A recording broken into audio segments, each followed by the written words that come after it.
नमस्कार, मी स्वरूपा सौदागर. माझ्या खाद्य संस्कृती हे युट्यूब चॅनलमध्ये तुमचं सगळ्यांचं स्वागत असा. मंडळी, आजची रेसिपी सगळ्यांका माहिती असलेली सोपी रेसिपी आणि सगळ्यांका आवडणारी ती म्हणजे सत्यनारायणाच्या पूजेचा महाप्रसाद. बरेचदा आपण एखाद्या घराची वास्तुशांत असता किंवा लग्न झाल्यानंतर जी पूजा ठेवली जाता अशा ठिकाणी जातो, तो प्रसाद घेतो. तो प्रसाद खाल्ल्यानंतर अक्षरशः आपण घराकडे येईपर्यंत त्या प्रसादाची चव आपल्या जिभेवर रेंगाळता.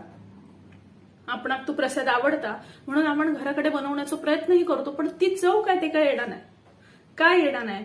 रवो तोच असता, साखर तीच असता, तूप काही लोकांकडे घरातलं तूप वापरलं जातं, काही ठिकाणी बाहेरनं आणलं जातं, पण तूपही आपण तशाच पद्धतीत वापरतो, पण चव मात्र ती येणार नाही.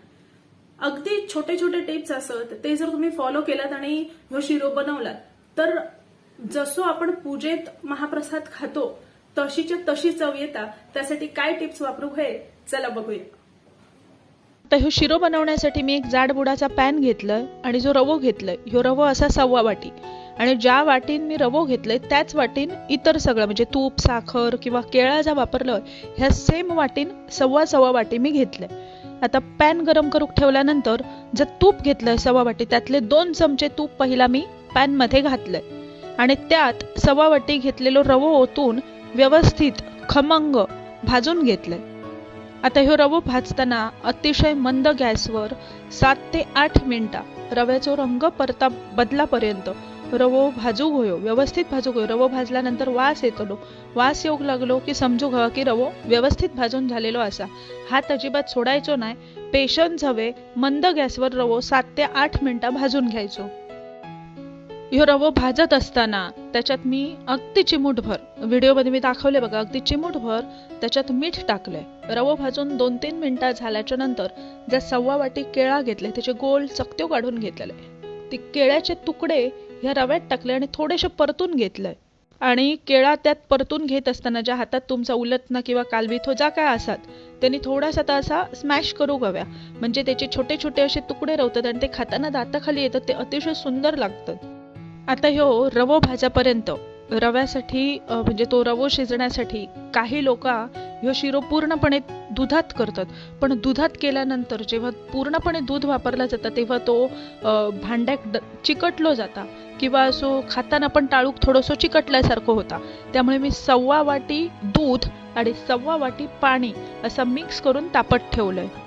काही लोक काय करतात, त्याचं तूप आपण वापरतो तर सगळं तूप सुरुवातीकच घालतात आणि त्याच्यात रवो भाजत राहतात. असं करायचं नाही. ह्याचं कारण असा की सुरुवातीकच जर तुम्ही सगळा तूप घातलात तर तो रवो भाजत असल्यामुळे तर तूप सुद्धा तापला जाता आणि त्याचा वास थोडं कमी होता. त्यामुळे व्यवस्थित प्रमाणात म्हणजे जर 1.25 वाटी तुम्ही तूप घेतलात ह्या स्टेप बाय स्टेप तुम्ही वापरू हवा. पहिला मी 2 चमचे वापरलोय, रवो व्यवस्थित भाजून घेतला. आता त्यात भाजताना केळा टाकलंय मध्ये, केळा व्यवस्थित भाजून घेतलाय. केळा परतून आणि स्मॅश करून 1 मिनिट झाल्यानंतर त्यात ड्रायफ्रुट्स टाकलंय आणि ते व्यवस्थित परतून घेतलंय. आता जे ड्रायफ्रुट्स होते, ड्रायफ्रुट्समध्ये मी काजूचे बारीक तुकडे आणि बेदाणे घेतलंय.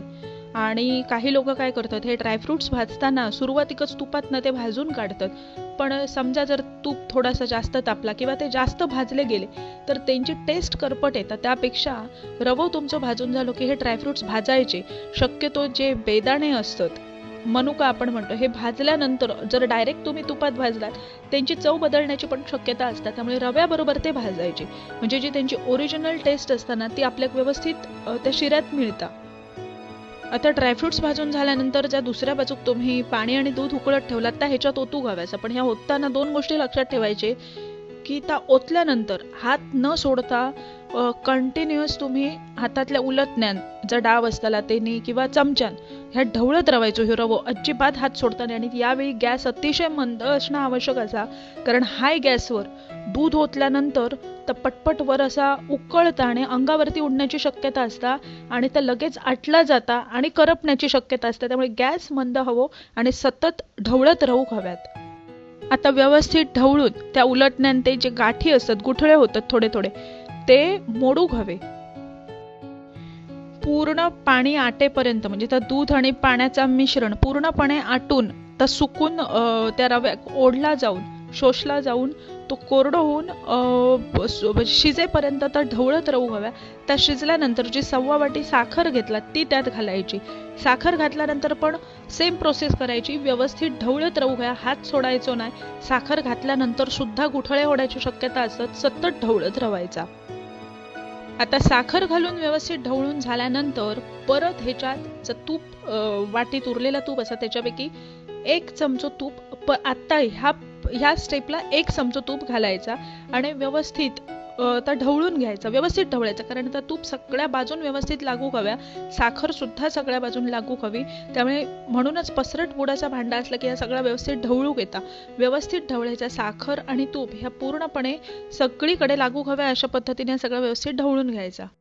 ह्या नीट सगळं ढवळून झाल्यानंतर मी काय केलं, माझ्याकडे केशर नाही होता म्हणून थोडंसं चिमूटभर पिवळं रंग, कारण ह्या रंगांना तो शिरो अप्रतिम दिसतात, त्यामुळे चिमूटभर रंग थोडंसं 1 चमचाभर पाण्यात खलवून ठेवलेलं आहे. त्या पाणी ह्याच्यात ओतायचं आणि त्या पण व्यवस्थित सगळीकडे ढवळून घ्यायचा, जेणेकरून तो रंग सगळीकडे व्यवस्थित लागात अशा पद्धतीने त्या व्यवस्थित ढवळून घ्यायचा. व्यवस्थित ढवळून झाल्यानंतर आता या स्टेपला उरलेला जो तूप असा परत 1.5 चमचो तूप परत घालायचा आणि तूप घातल्यानंतर त्या सगळीकडे व्यवस्थित फिरवायचा आणि व्यवस्थित ढवळायचा. सगळा असा 2 वेळा तूप घालायचा, ढवळायचा आणि त्यानंतर त्याच्यावरती झाकण ठेवायचं आणि झाकण ठेवून 1 ते 2 मिनिटं एका अतिशय मंद गॅसवर 1 ते 2 मिनिटं एक व्यवस्थित वाफ काढून घ्यायची, जेणेकरून तर व्यवस्थित सगळं शिजून येत.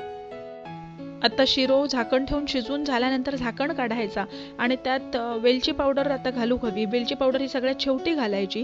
माझ्याकडे वेलची पावडर मी तयार करूक नाही होते आणि माका बेसिकली वेलची पावडरपेक्षाही एव्हरेस्टचा दूध मसाल्याची चव फार आवडता, कारण त्याच्यात सुद्धा छोटे छोटे ड्रायफ्रुट्सचे तुकडे असतात. त्यामुळे मी इकडे एव्हरेस्टच्या दूध मसाल्याचा वापर केलाय आणि ते पण असे दाताखाली मिळतात खाताना. त्यामुळे पूर्ण हो शिरो शिजवून झाल्यानंतर आता मी वेलची दूध मसाला वापरलाय.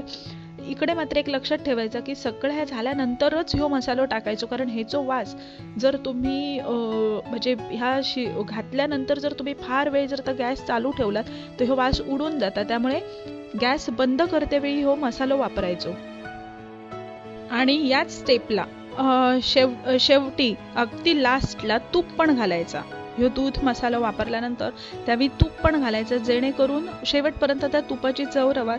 आणि आता शिरो तयार झालेलो असा. सत्यनारायणाच्या पूजेक बनवला जाणाऱ्या प्रसादाक असाच स्टेप बाय स्टेप तूप घातला जाता. सुरुवातीकच भस्कन तूप घालून शिरो त्यात बनवलं जाणार नाही आणि तूप ह्या शिरो बनल्यानंतर शेवटी म्हणजे जर आपण झाकण ठेवून शिजवून झाल्यानंतर शेवटी जर तूप घातलं ना, ह्या स्टेपमुळे त्या शिऱ्याची जी चव असते ना ही वेगळी लागतं आपल्याक.